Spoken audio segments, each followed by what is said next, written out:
n'évoque pas du tout l'interview complète. Quand il parle des conflits mondiaux et qu'il parle de la guerre en Ukraine et qu'il parle de l'Afrique, il évoque aussi le fait que ça le touche en tant qu'homme, ça le touche en tant qu'humain et que n'importe quel drame humain le touche. Aujourd'hui, c'est une polémique qui est portée par la droite et l'extrême droite, on ne va pas se mentir. Elle est stérile, certains pensent qu'il a sorti cette phrase pour faire de la pub à son film, mais Omar Sy n'a pas besoin de ça. Omar Sy n'a pas besoin de cette polémique stérile pour pouvoir avoir une audience importante autour de ce film. Donc, pour moi, vraiment, je pense que les médias devraient éteindre cette polémique. On a fait pas mal d'émissions, moi j'ai fait pas mal d'interviews. J'ai vu aussi que beaucoup de politiques, notamment de gauche, étaient montés au créneau suite à cette phrase qui, à mon sens, n'est pas maladroite et même réaliste. Et il y a un contexte aussi qui est évoqué. Donc, vraiment polémique stérile et vraiment parlons du fond, parlons du film, parlons de l'histoire de France, parlons de ce qui nous anime nous aujourd'hui. On va en parler. Avant d'en parler justement, ça révèle peut-être quelque chose sur le côté médiatique peut-être, hein, le fait que vous récupérez une petite phrase et en faire qui est assez inquiétant parce que il y a quand même un film qui parle de gens qui sont morts pour la France, qui sont montés à l'assaut au chemin des dames et qui ont été envoyés en première ligne et après qui ont été renvoyés pour ceux qui avaient survécu chez eux dans des conditions atroces. En 39-45 aussi, des gens qui ont fait partie de la 2e division blindée du général Leclerc, qui sont partis traverser le Cameroun, le Tchad, le fameux serment de Koufra, c'était des Tchadiens, des Camerounais, des Congolais, des gens qui sont partis se battre pour la France. Et quand on les a renvoyés chez eux, on les a renvoyés sans pension, sans rien, sans honneur. Et même quand ils réclamaient leur solde, on se souvient de ce fameux événement à Tiaroy au Sénégal, on leur tirait dessus. Et je trouve que faire cette polémique, monter en épingle cette polémique qui est stérile, c'est oublier ceux à qui on devrait rendre hommage. Et ça, c'est désolant. On va tenter de le faire ce soir. Alors, en toile de fond, comme vous l'avez rappelé à l'instant, il y a la sortie de ce film, Tirailleurs, donc de Mathieu Vattier, qui sort en salle demain, où Omar Sy incarne, je le disais tout à l'heure, un père enroulé avec son fils parmi les soldats sénégalais envoyés à Verdun en 17. Alors, Yassita, vous qui êtes petite fille d'un ancien tirailleur sénégalais, on imagine que votre curiosité est au moins piquée par ce film. Vous êtes d'ailleurs très engagé pour la mémoire, on le sait, de cette partie de notre histoire. Comment vous voyez, vous, la sortie de ce film? Est-ce que c'est, j'imagine, une bonne nouvelle? Enfin, vous en réjouissez? Évidemment, c'est une bonne nouvelle, c'est même une aubaine, parce que déjà, c'est un film qui va permettre de transmettre cette histoire. Une histoire qui est encore trop peu connue aujourd'hui, une histoire de France, une histoire qui est encore mal intégrée dans le récit national français. Et avoir un film comme celui-ci aujourd'hui, grand public, permet en tout cas de transmettre à toutes les générations, parce qu'on peut dire ce qu'on veut, mais on dit souvent que les jeunes ne connaissent pas cette histoire, mais les adultes non plus ne connaissent pas cette histoire. C'est une histoire qui a sa place dans les programmes scolaires, mais qui a très peu de place. On évoque l'histoire des tirailleurs sénégalais, notamment pendant le premier conflit mondial et le deuxième conflit mondial, mais ça reste vraiment trop peu, à mon sens, aujourd'hui. Et le fait d'avoir un film grand public permettra de faire de la pédagogie. Et au-delà d'avoir ce film grand public, j'aimerais rendre hommage à un certain nombre de choses qui ont été faites avant, notamment Stomy Bugsy qui a sorti une pièce de théâtre et qui raconte l'histoire notamment des tirailleurs sénégalais à travers le massacre de Tiaroy.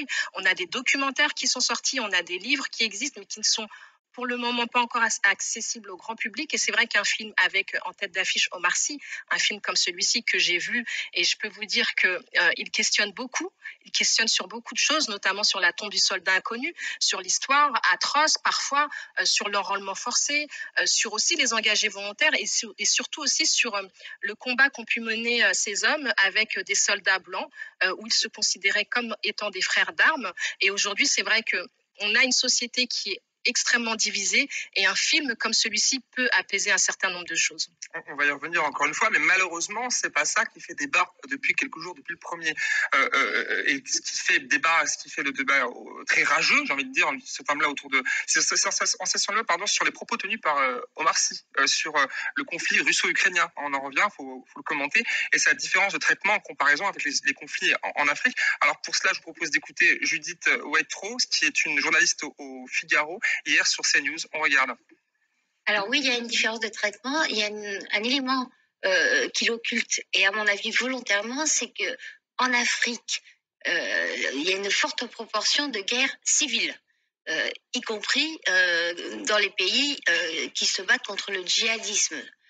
En Ukraine, vous avez un État souverain attaqué par un autre État. Ça n'a rien à voir.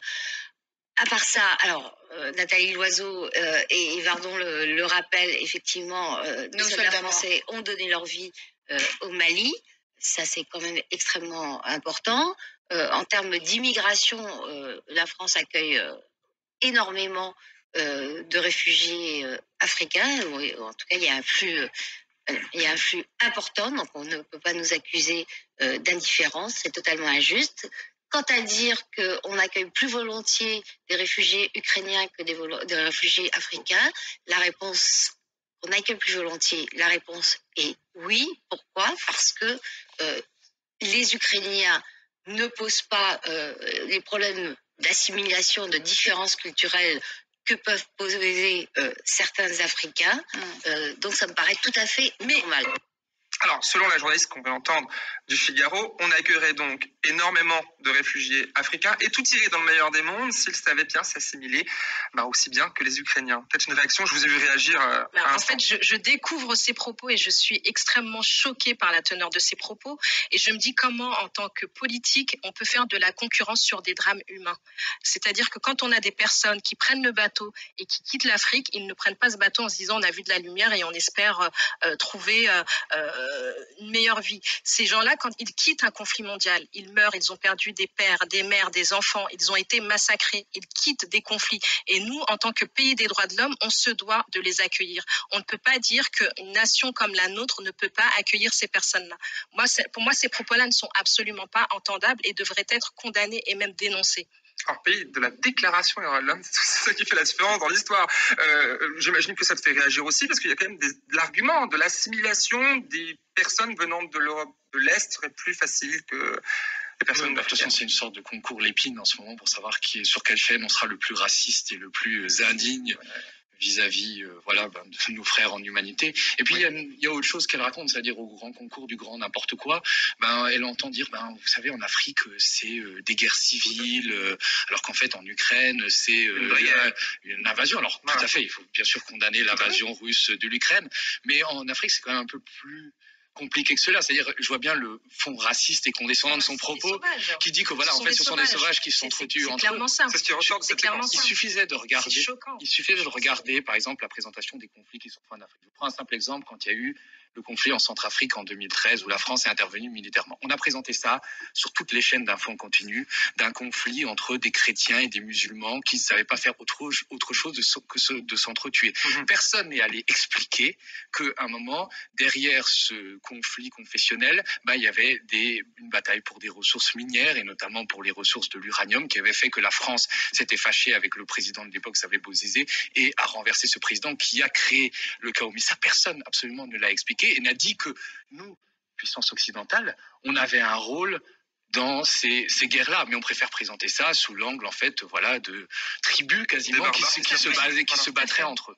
Ça, c'est scandaleux. Et il y a aussi cet argument massu qu'on a entendu là, et qu'on va entendre encore de nouveau, vous allez voir, contre Marcy sur le terrain de la supposée indifférence française envers le sort des peuples africains, notamment ceux des victimes des conflits guerriers, qui est tout trouvé, cet argument massu, la mort de 58 militaires français au Sahel, et nous, du coup, on n'est pas, ça voudrait dire qu'on est au contraire très engagé, que la France n'a pas de problème avec cela. Alors, je vous propose d'écouter Nathalie Loiseau à ce sujet-là, eurodéputée macroniste, hier sur BFM.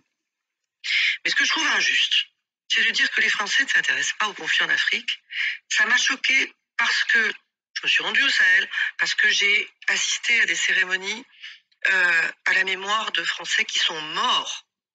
58 militaires de Barkhane, français, sont morts au Sahel pour essayer d'y ramener la sécurité, sans y parvenir, parce que la junte malienne ne voulait pas de la France. Et j'ai été blessée pour ces familles d'entendre que les Français ne s'intéresseraient pas au conflit en Afrique. Je crois que ça n'est pas vrai. Alors qu'après, on ait un sentiment de proximité avec l'Ukraine qui est très fort, parce que Kiev est à 2h30 de Paris, parce que j'étais encore juste avant Noël à Odessa, à Kiev. Quand vous allez à Irpin, à Boutcha, ça ressemble à Viroflay. Donc vous avez l'impression que ça se passe chez vous. Alors, les Français d'origine africaine, je pense, doivent apprécier ces propos tenus à l'instant par l'eurodéputé macroniste qui semble bien vouloir voir, j'ai l'impression, une France un peu blanche, catho-chrétienne, bourgeoise peut-être. Alors, rappelons au passage qu'elle aura passé une partie de sa jeunesse militante dans les rangs de l'extrême droite. Alors, il y a cette... qu'auriez-vous pu répondre à l'élu, là, si elle serait là sur ce plateau encore là, elle sort complètement des propos d'Omar Sy. Et vraiment... Vraiment, là on se dit qu'on marche sur la tête. Très clairement, moi, j'arrive pas à comprendre comment on peut tenir de tels propos, comment on peut comparer la mort de 58 soldats aux propos tenus par Omar Sy. C'est juste, pour moi, c'est impensable. Et je me dis, d'ailleurs, elle est revenue sur ses propos. Hein.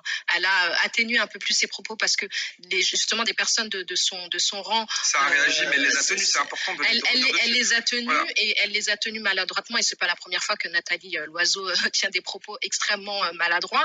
Après, comme vous l'avez dit, hein, elle vient des rangs de l'extrême droite et encore une fois, c'est une polémique qui est portée par la droite et l'extrême droite. Et vraiment, je pense qu'on devrait éteindre cette polémique et parler vraiment du fond et de la situation aujourd'hui aussi des personnes issues de l'immigration qui peuvent aussi vivre difficilement dans nos territoires français. J'ai envie de parler aussi de la situation des anciens tirailleurs sénégalais qui vivent aujourd'hui des situations extrêmement complexes. On n'en parle pas, on ne parle pas de ce fond-là, mais aujourd'hui, on a une quarantaine d'hommes qui vivent sur le territoire français dans des conditions difficiles, pour la plupart dans des foyers à Doma, dans des chambres et qui souhaitent rentrer chez eux, terminer leur fin de vie chez eux. Ils ont donné pour la France et on ne leur permet pas cela aujourd'hui. Donc revenons vraiment sur le fond des choses et arrêtons cette polémique et parlons du film et parlons de la situation des personnes qui sont vraiment dans des situations très complexes. Thomas, là, tu as entendu aussi cette séquence-là. Tu l'as découvert ce soir ou tu l'avais déjà su? Non, je l'avais déjà entendu, mais c'est un propos qui est sorti régulièrement comme une sorte, on demande une injonction à la gratitude. On demande à des gens qui, par leur couleur de peau, voilà, sont différents, soi-disant, de remercier la France parce que, soi-disant, elle serait intervenue au Mali et que des soldats seraient tombés en luttant contre le djihadisme. Alors, oui, c'est vrai, il y a eu 58 morts et bien sûr qu'il faut le déplorer et bien sûr qu'il faut leur rendre hommage. Mais il faut se souvenir. En fait, dans le narratif est complètement faussé. Si vous demandez à un Malien, à un Sénégalais, à un Nigérien, est-ce que la France est venue faire du bien au Mali en luttant contre les djihadistes? Ils vont vous dire, mais en fait, la France est venue réparer ce qu'elle a créé. Parce que ce qui a créé l'instabilité au Sahel, c'est la guerre en Libye. La guerre en Libye, qu'il faut-il le rappeler, a été provoquée par Nicolas Sarkozy, qui n'en avait rien à faire très clairement du peuple libyen, mais voulait régler des comptes avec Mouammar Kadhafi, peut-être des comptes financiers, puisque Mouammar Kadhafi est soupçonné d'avoir financé l'élection présidentielle de 2007 de Nicolas Sarkozy. Et c'est la chute de la Libye qui, parce que Mouammar Kadhafi, tout dictateur qu'il était un peu le garant de la stabilité au Sahel, qui a permis au djihadisme de proliférer, d'abord au Nord Mali et de s'étendre ensuite aux pays limitrophes. Donc finalement, la France n'est pas venue se sacrifier en Afrique, au Sahel. Elle est venue réparer ce qu'elle avait créé. Déjà, peut-être que ça, en changeant ce storytelling, faut en parler. Et après, c'est vrai, ce que Yaisseta est très vrai, c'est-à-dire qu'il faut revenir au fond du film, de ce qui est important, de ce que ce film porte comme parole. Moi, je ne l'ai pas encore vu, mais j'ai une histoire un peu personnelle qui m'a beaucoup touché. Un jour, j'étais en Guinée, j'étais en reportage en Guinée et j'étais invité à une radio locale, un journal local, c'est très connu, qui s'appelle Le Lynx. Et donc, j'ai fait une émission pour échanger sur le journalisme. Et à la fin de l'émission, puisque c'était une émission en direct, il y a un monsieur qui était venu à la radio et qui m'attendait. Et en fait, c'était le fils d'un tirailleur guinéen. Il est venu avec son gros dossier. Et il m'a dit, est-ce que vous pouvez m'aider et faire quelque chose pour moi? Et puis, moi, bien sûr, je savais pas quoi faire. Et j'ai eu honte à ce moment-là. J'ai eu honte que mon pays, la France, ait fait combattre dans ses rangs des gens qui ont perdu leur vie, qui se sont sacrifiés, qui ont perdu des années de leur vie et qui en plus ont été renvoyés dans leur pays d'origine sans rien et qui parfois plus tard ont été massacrés. On parle de Tiaroy, mais aussi faut oublier que le 8 mai 1945, quand on fête la libération de la France, à Sétif en Algérie, on réprime très violemment. Il y a eu des milliers de morts, des Algériens qui manifestent pour leur indépendance. Et on pourrait aussi parler de toutes ces répressions oubliées à Madagascar en 1947. Comment en fait on a récompensé des gens qui se sont battus pour notre liberté en les privant de leur liberté. Et ça, bien sûr, c'est complètement occulté dans le débat avec des petites phrases. Justement, comment vous l'expliquez, vous qui en fait d'ailleurs votre combat une grande partie de votre vie pour rétablir, ma foi, l'histoire et la vérité. Comment vous expliquez que il y ait là Loiseau ou d'autres qui affirment, nous sentons, nous, la France, évidemment, naturellement, presque plus proche de l'histoire des Ukrainiens ou d'autres, sans les nommer, que celle de l'Afrique. C'est pas grave, c'est loin, c'est normal, c'est comme ça. Tout simplement parce qu'ils ne connaissent pas leur histoire. Tout simplement, le sujet, il y a le fait de ne pas connaître son histoire, et il y a après, bien évidemment, des relents racistes, mais ça, on peut pas changer les gens. Mais par contre, nous, à notre niveau, en tant qu'élus, en tant que responsables associatifs, on se doit de transmettre cette histoire. Et transmettre cette histoire, ça passe par quoi? Ça passe par des émissions comme la vôtre, ça passe par des films, ça passe par des documentaires, et ça passe aussi par des choses qui sont extrêmement symboliques, telles que des cérémonies commémoratives. Moi, avec mon association, ce que je fais, par exemple, chaque année, c'est qu'on va raviver la flamme du soldat inconnu sous l'Arc de Triomphe pour rendre hommage aux soldats venus d'Afrique, du Pacifique et des Antilles. Pourquoi est-ce qu'on fait cela? Il y a toute une symbolique autour de ça, mais c'est aussi de faire venir un certain nombre de personnes et de transmettre cette histoire. Une personne qui va venir à l'Arc de Triomphe va essayer de se renseigner, de chercher, de savoir quelle est l'histoire de France. L'histoire de France, elle est riche de sa diversité. On a eu certes l'histoire de l'esclavage. Bonsoir les amis. Je vais peut-être m'arrêter là pour ceux qui veulent ces images ou l'intervention des deux journalistes, et puis je ne sais pas qui est l'autre dame. Vous allez chercher sur YouTube. Vous savez qu'aujourd'hui, nous nous informons pour avoir vraiment la vérité. Nous nous informons à travers les réseaux sociaux. Parce que les médias du monde, les médias mainstream, ils nous ont emmenés sur un chemin sur les informations qui cachaient la vraie vérité et la réalité. Vous avez tous entendu ce que cette polémique sous l'intervention de ce film Les Tirailleurs. Les Tirailleurs parlent de l'histoire des Africains venant de partout partout en Afrique pour venir donner un coup de main aux Français pour la Révolution française, pour combattre aux côtés des Français contre les Allemands. Et c'est ça qui a permis que la France puisse sortir de là aujourd'hui avec toutes les lois que nous avons, que soit ça nous profite ou ça ne nous profite pas, mais avec les résultats que nous avons actuellement.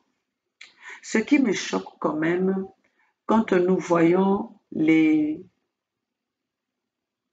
autorités, les politiciens qui viennent nous parler, vous avez tous suivi leur intervention, en nous parlant de l'Ukraine, parce que toute cette polémique est arrivée parce que l'acteur Omar Sy a comparé la guerre de l'Ukraine avec les guerres que nous subissons en Afrique. Et d'ailleurs, j'adore l'intervention, j'adore les interventions ou des investigations et des recherches du journaliste Thomas Dietrich, parce que il va chercher la vraie information là où elle se trouve. Et il nous la partage. Quand vous voyez un député qui fait la différence des morts des Africains, les Africains qui sont venus combattre pour que la France soit celle qu'elle est aujourd'hui, grâce au coup de main des Africains, et qu'aujourd'hui, ces morts, l'Africain peut mourir, le Noir peut mourir, cela ne compte pas, et qu'on compare cette guerre de l'Ukraine est beaucoup plus importante parce qu'elle est à côté de l'Europe, elle est à leur porte. Et nous alors dans tout ça, qui mourrons, à qui on a imposé des guerres entre nous, à qui on a imposé la haine, par rapport à l'histoire qui a été faussée au départ, qu'est-ce que nous allons dire? Regardez comment ces gens-là nous minimisent. Cette dette-là de la France, que la France nous dit toujours que nous ne sommes pas reconnaissants, sont-ils reconnaissants par rapport au coup de main que nous, en tant qu'Africains, nous avons donné à la France? À quel prix? Comment est-ce que nous allons payer le prix de cette reconnaissance? Comment allons-nous, les Africains, allons-nous montrer la reconnaissance par rapport à la main tendue de la France? Parce que jusque-là, la France nous croit toujours que c'est eux qui nous ont tendu la main. Mais le pétrole que utilise la France aujourd'hui, les richesses, le bois qu'utilise la France aujourd'hui, la matière première, l'exploitation aujourd'hui totale dans le temps qui était elfe dans l'Afrique, le pétrole que soutire la France sur nos territoires, est-ce que cela ne peut déjà pas payer, n'est pas déjà une reconnaissance par rapport à la main tendue que la France nous donne? Nous avons remercié la France de tout. La France est ingrate parce que nous avons remercié la France des services rendus que la France a rendus auprès des Africains. Mais est-ce que la France a déjà remercié l'Afrique par rapport aux services, par rapport à l'exploitation qu'ils viennent, par rapport à l'exploitation des richesses de nos matières premières qu'ils exploitent? Est-ce que la France nous a déjà remerciés? Parce que la France, quand nous entendons parler les Français, c'est comme s'il n'y a que nous, les Africains, qui leur devons quelque chose et qu'eux, ils ne doivent pas quelque chose. Ça fait plus de 1000 ans que l'Afrique paye la dette. On ne sait pas quelle dette que nous avons vis-à-vis du colon. Quelle dette que l'Africain a vis-à-vis du colon qui ne se termine pas? Le remerciement, nous avons déjà donné. Nous avons même montré cela par rapport à comment je vais dire ça? Nous avons remercié la France parce que nous les avons laissés venir exploiter notre matière première chez nous. Est-ce que la France nous rend compte de toutes ces matières premières qui soutirent chez nous, de l'exploitation de l'homme par l'homme qu'ils font chez nous? Est-ce que la France nous a déjà récompensé à ça? Nous a déjà remercié? Nous avons remercié la France dans toutes les sauces. Nous leur avons déjà dit merci dans la bouillabaisse. Nous leur avons déjà dit merci dans la ratatouille. Nous avons dit merci dans les frites. Nous avons dit merci dans le steak. Nous avons dit merci dans le bœuf bourguignon ou dans le bourguignon. Tout, nous avons dit merci. Parce que jusque-là, c'est la France qui soutient. Disons-nous la vérité. Entre les Africains et la France, qui c'est qui tire profit d'une dette dont on ne sait pas qui doit qui? On doit se dire la vérité. Parce que jusque-là, on nous avait fait comprendre que nous, les Africains, on avait une dette interminable. On avait une dette qui n'avait pas de prix, mais qu'on devait continuer à payer de génération en génération.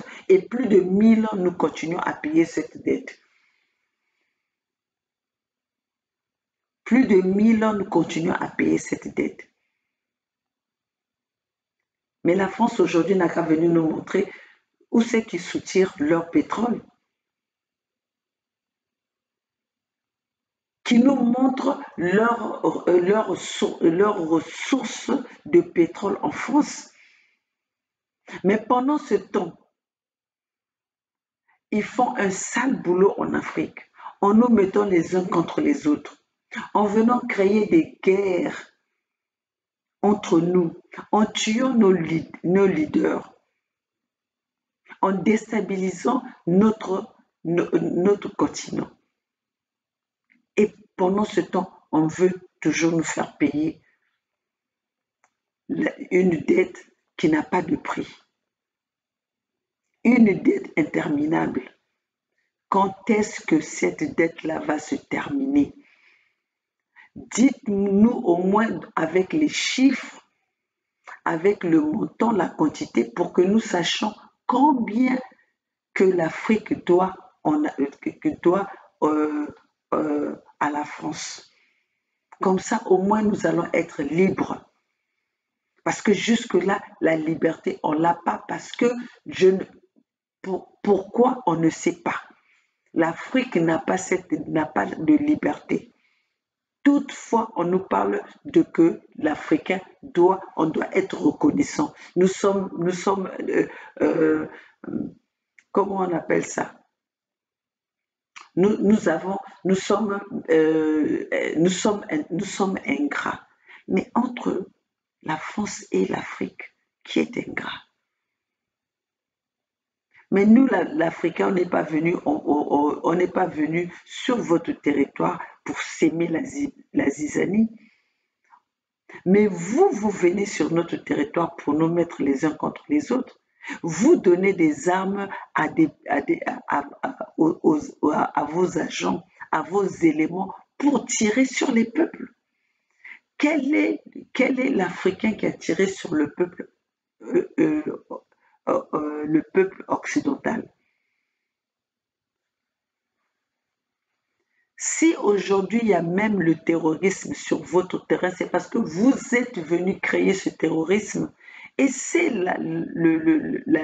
comment on appelle, c'est le coup de colère et le coup c'est un ras-le-bol qui fait que les Africains viennent sur votre terre si au cas où il y a le terrorisme chez vous.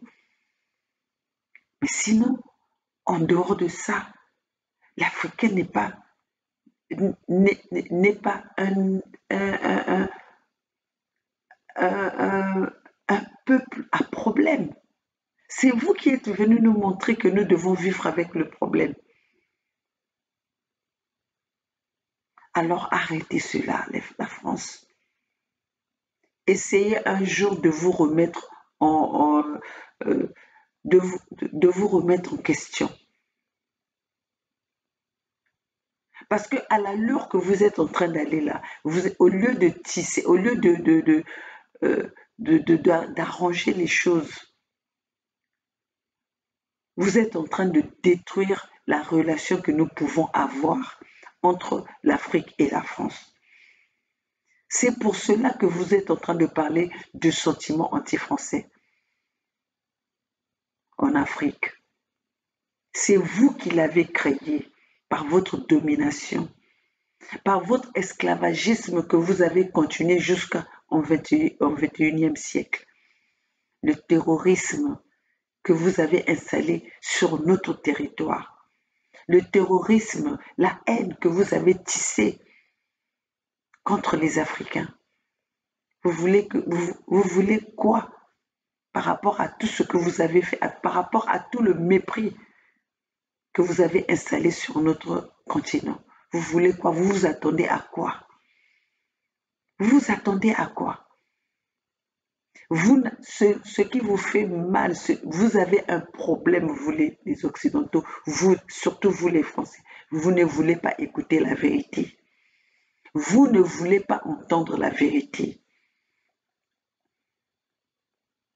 Vous êtes un peuple hypocrite. Au lieu de vous remettre en question la vérité et la travailler sur la vérité pour trouver des solutions, mais non, vous voulez aller dominer dans le mensonge, même quand la vérité vous est exposée. Vous ne voulez pas quitter le système colonial. Oui, parce que le système colonial était fait dans le mensonge. Quand vous venez nous parler, euh, nos ancêtres, les Gaulois, est-ce que les Gaulois ils nous ressemblaient à nous, les Africains? Alors maintenant, vous devez quitter cette hypocrisie. Remettez-vous en question. Et remettez-vous en question pour que nous puissions pour réparer ce que vous avez, les dégâts que vous avez causés. Parce qu'à cette allure-là, il y aura une cassure. Et cette cassure sera tellement brutale que vous allez être perdants dans tout ça. Parce que nos enfants que nous sommes en train de mettre ici, qui sont en train de naître ici, connaissent la vérité. Parce que la vérité, nous ne l'attendons plus de vous, de vos médias, de vos journaux. Nous allons chercher la vraie histoire, là où nous allons trouver la réalité, là où ça va nous rapporter la réalité. Alors arrêtez ça. Il est temps de se mettre, de dire la vérité et de réparer ce qui peut encore se réparer. Si vous continuez dans cette allure, la France, vous allez être aujourd'hui, on vous prend comme un pays, cinquième pays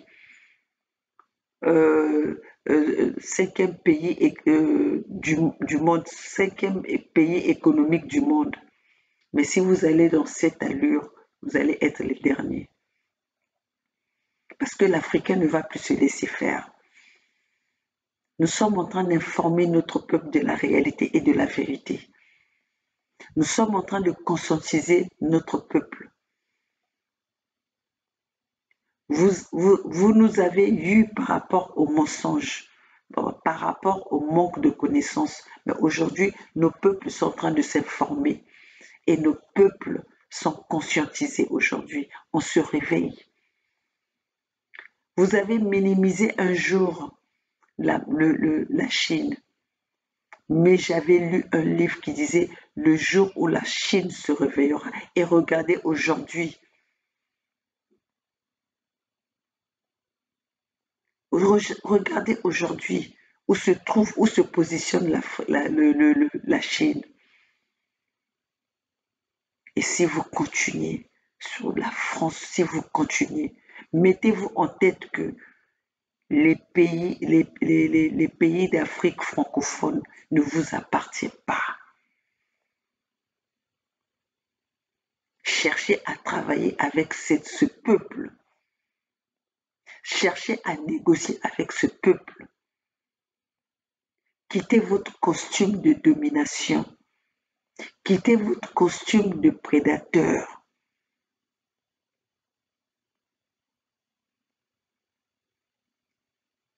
Si vous ne le faites pas aujourd'hui, vous allez être les grands perdants. Alors, chers compatriotes,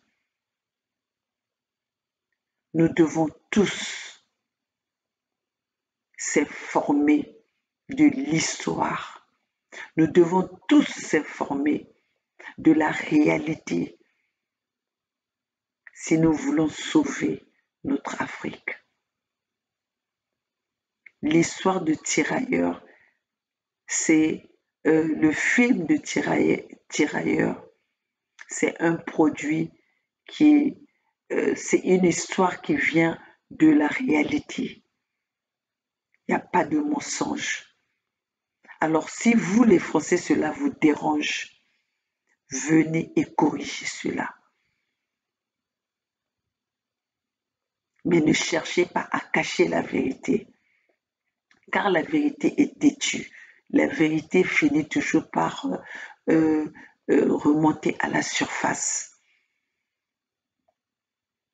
Il est temps. L'Afrique se réveille. Il est temps. L'Afrique en marche. Seule la lutte libère, la vérité libère. Alors cherchez à travailler sur le mensonge que vous avez infligé, sur le mensonge que vous avez véhiculé sur l'histoire entre la France et l'Afrique. Sur ce, chers compatriotes, je suis là pour vous apporter les messages. Je suis là pour vous apporter l'information. Seule la lutte libère. Mon peuple périt par manque de connaissances et nous sommes là pour vous informer, que vous soyez au courant de ce qui se passe sur notre territoire, que vous soyez au courant de ce qui se passe sur notre continent. Peuple Congo, nous sommes ensemble. Ici, c'est Maman Olga de la Fédération Congo qui se bat pour la protection, la défense des peuples Congo qui sont pourchassés par les Occidentaux, qui sont massacrés par le gouvernement de Denis Sassou Nguesso, protégé par la France, armé par la France, soutenu par la France. Aujourd'hui, nous venons réveiller nos peuples de se lever et combattre cet impérialisme, combattre cette dictature qui a été imposée sur notre territoire, dans notre territoire, par le système du France-Afrique. Alors, peuples africains, tous ensemble, c'est maintenant ou jamais. Vive le peuple Congo, vive la Fédération Congo. Ici, c'est Maman Olga depuis les États-Unis qui vous apporte les informations. Comme ça, nous allons tous être sur les mêmes alignés pour mener ce combat jusqu'au bout, pour mener ce combat jusqu'à la libération de nos peuples, jusqu'à l'obtention de la souveraineté de nos peuples. Vive Assimi Goïta, vive le peuple malien, vive le peuple africain, vive les peuples Congo conscientisés et déterminés. Le peuple gagne toujours.